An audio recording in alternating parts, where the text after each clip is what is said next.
Quelqu'un qui chercherait à travailler dans le métier mais qui n'ose pas se lancer, moi je lui dirais te lance pas, bizarrement. Si c'est juste un hobby et que c'est juste un plaisir de dessiner, super, garde-le. Mais travailler dans l'industrie du dessin animé, c'est quelque chose qui va demander plus que juste une passion. Par exemple, on a beaucoup de candidats, quand on leur dit « mais pourquoi tu veux faire du dessin animé ?» Ils vont dire « parce que j'adore le dessin animé ». Moi j'adore manger, j'adore les restaurants, mais je ne suis pas restaurateur. Alors je m'appelle Thomas Debitus et je suis président de l'école L'Atelier. Pourquoi cette école? Ouais, pourquoi cette école? Ouais.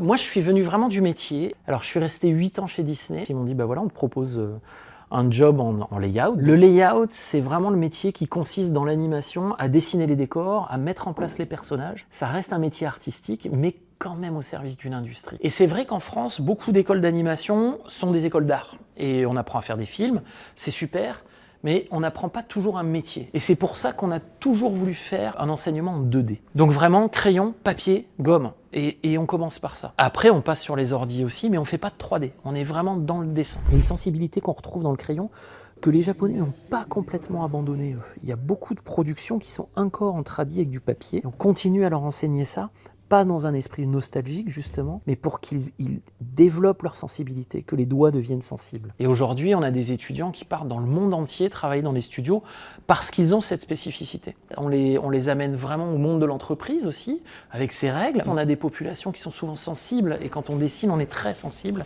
Donc quand on nous dit « ouais, ce dessin, il n'est pas super », nous on entend « on n'est pas super ». Donc manager une équipe de dessinateurs 2D, c'est un enfer. Hein.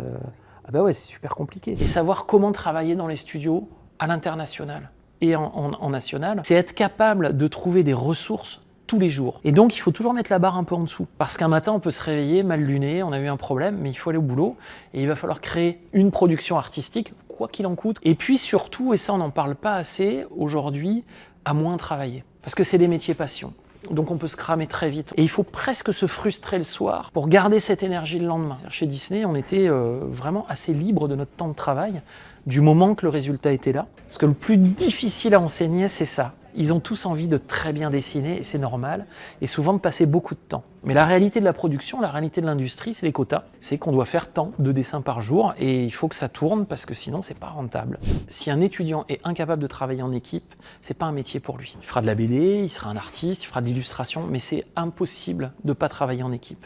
Il y a des fois, on est les plus forts, mais on va être au service d'un peut-être moins fort, mais il faut quand même travailler le projet, quoi. C'est super important. Et puis ensuite, il y a tous les soft skills qu'on va travailler sur comment on se présente, comment on rassure un employeur, la vérité d'un employeur. Il va vous embaucher pour faire de l'argent, et il y en a beaucoup qui occultent ça. Donc on est vraiment dans le dur. Et puis parfois, le rêve, c'est de devenir un prochain Disney. On leur apprend que non, au début, ça va être juste animé Mimi Cracra saison 8, j'ai rien contre Mimi Cracra, mais pas être briseur de rêve, c'est être accompagnateur de rêve.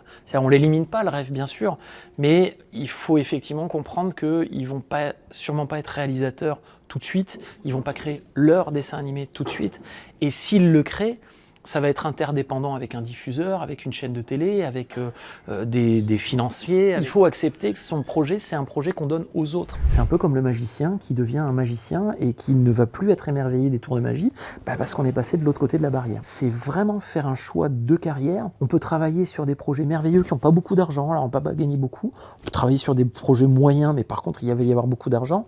Et puis, on a des systèmes aujourd'hui en France, la plupart des étudiants sont intermittents du spectacle. Donc, ils vont pouvoir aussi avoir des périodes où ils vont pouvoir se ressourcer, travailler sur leurs projets, éventuellement imaginer faire un film. Je dis souvent aux étudiants, c'est pas un métier comme un autre, c'est pas un métier normé, et plus on va le normer, moins on va être créatif, et moins on aura de chances de perdurer dans ce métier. C'est un peu le paradoxe.